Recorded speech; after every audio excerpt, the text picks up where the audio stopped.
A barrage of Russian missiles and drones raining down on Ukraine yet again, plunging more than 700,000 homes and businesses into darkness and forcing civilians to run for cover. We are fed up with all of it, this woman says. It's not the first time Russia has focused its attacks on Ukraine's energy infrastructure at the same time winter is beginning.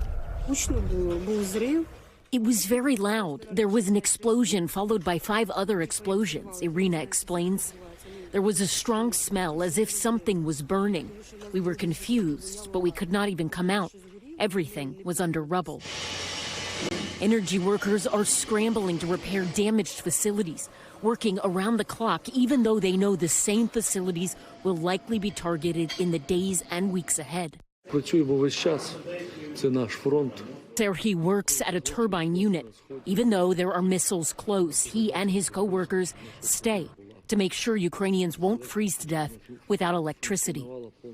Russian President Vladimir Putin says the latest strike was a complex and retaliatory one. A rebuttal, he says, to Ukraine's use of U.S.-made missiles inside of Russia. Ukraine refusing to back down, fired back into Russian territory, setting an oil depot ablaze. The tit-for-tat strikes not fundamentally changing the course of the war.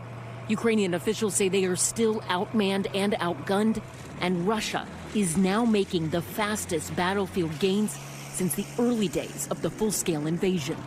For now, the U.S. still backing Ukraine, but time could be running out, and many Ukrainians are anxiously watching President-elect Donald Trump, who announced retired Lieutenant General Keith Kellogg as his U.S. envoy to Ukraine and Russia earlier this week. Kellogg has previously proposed plans to force peace talks and end the war by withdrawing U.S. weapons from Ukraine. When asked about possible end-of-war plans, like giving up some territory in order to join NATO, Ukrainian President Vladimir Zelensky told Sky News this. No one has offered us to be in NATO with just one part or another part of Ukraine. That's for once. The fact is that it is a solution to stop the hot stage of the war, because we can just give the NATO membership to the part of Ukraine that is under our control.